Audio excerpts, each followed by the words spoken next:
तर एकीकडे ठाकरेंची शिवसेना विधान भवनात जी काल पवारांची आणि शिंदेंची भेट झाली यावरनं नाराज झालेली आहे, चर्चा करू लागलेली आहे। अशी परिस्थिती असताना दुसरीकडे शरद पवारांच्या स्वतःच्या पक्षात तरी सगळेजण खुश आहेत की नाही असा सुद्धा एक इंटरेस्टिंग सवाल उपस्थित झालाय आणि त्याला कारण ठरलंय कालच्या शरद पवारांच्या बैठकीला खुद्द रोहित पवारांनी मारलेली दांडी।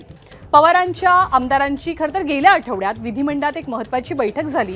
या बैठकीत पवारांची राष्ट्रवादी काँग्रेसमध्ये विलीन होणार की एनडीएचा घटक पक्ष होणार याबाबत आमदारांनी पक्षश्रेष्ठींकडे स्पष्टता मागितली। याबाबत रोहित पवारांनी भाजपसोबत जाण्यास तीव्र विरोध दर्शवला आणि ते बैठकीतनं बाहेर पडल्याची माहिती सूत्रांनी दिली आहे। मात्र त्याच वेळेला वरिष्ठ नेत्यांनी सत्तेत सहभागी होण्याची हीच योग्य वेळ असल्याचे संकेत दिल्याचं कळतंय। त्यानंतर बुधवारी पवारांच्या उपस्थितीत आणखी एक बैठक पार पडली, ज्या बैठकीला रोहित पवारांनी दांडी मारली। शरद पवार विधिमंडळात येणार असल्यानं शिक्षकांच्या आंदोलनाला आपण उशिरा पोहोचणार असल्याचं ट्विट रोहित पवारांनी सकाळी केलं होतं, पण प्रत्यक्षात मात्र शरद पवारांनी आयोजित केलेल्या बैठकीकडे त्यांनी पाठ फिरवली आणि ते आंदोलनात गेले। काही दिवसांपूर्वीच रोहित पवारांनी भाजपमध्ये जाणार नाही अशी जाहीर प्रतिक्रिया देत भूमिका स्पष्ट केलेली। त्यामुळे पवारांची राष्ट्रवादी आणि रोहित पवार नेमक्या कोणत्या मार्गाने पुढे जाणार याचं उत्तर आगामी काळ देणार आहे।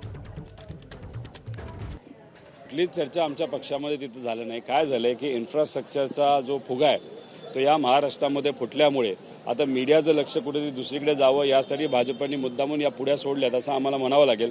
आम्ही एनडीए बरोबर कुठेही चर्चा करत नाही, न काँग्रेस बरोबर विलीन होण्याचा आमचा विषय आहे। याच विलीनवरनं एक असं देखील शुक्रवारी बैठक झालेली होती विधिमंडळ पक्ष कार्यालयामध्ये आणि त्यामध्ये काही आमदारांनी थेट सांगितलं होतं जर का पक्ष विलीन होत असेल तर या संदर्भात त्यांनी देखील आपली भूमिका स्पष्ट केलेली होती। काही असं मला वाटत नाही। आता चहा पीत, पाणी पीत, जेवण खात, मटण खात, चिकन खात जर कुणी काय एखादं वक्तव्य केलं असेल ते पक्षाचं वक्तव्य असतं असं नसतं आणि आमच्या पक्षातून कुणी न आमदार न खासदार इथं फुटतील असा आम्हाला विश्वास आहे। आणि कोण नाराज आहे, कोण रुसलंय, कुणाला कुणासोबत जायचं आहे, कुणाला कुणाचा हात पकडायचा आहे, या सगळ्या चर्चा महाविकास आघाडी संदर्भातल्या रंगत असताना पृथ्वीराज चव्हाणांनी एक मोठं विधान केलंय, तेही शरद पवारांच्या राष्ट्रवादीबाबत। शरद पवारांच्या राष्ट्रवादीचे 5 ते 6 आमदार नाराज असल्याचं वक्तव्य पृथ्वीराज चव्हाणांनी करताना नेमकं काय म्हटलं जाणून घेऊया। जनक खबर निश्चित आहे की त्यांचे 5 ते 6 खासदार अस्वस्थ आहेत, काय करतील माहीत नाही आणि त्याकरता त्याच्या मागं मोदी शाह सरकार हात धुवून पडलेलं आहे की त्यांना विरोधी पक्ष अस्तित्वात असावा अशी त्यांची इच्छा आहे। जे उद्धवजींच्या शिवसेनेची केलं ते पवारसाहेबांच्या एनसीपीची होऊ शकतं। 5 ते 6 खासदारांना भाजपमध्ये घेण्याचा प्रयत्न सुरू आहे की एकनाथ शिंदे मला माहीत नाही, पण ते सोडून जाण्याच्या एक अस्थिर परिस्थिती एवढंच मी म्हणतो। सोडून जातील की नाही मला माहीत नाही, पण अस्थिर आहेत असं मी ऐकतोय।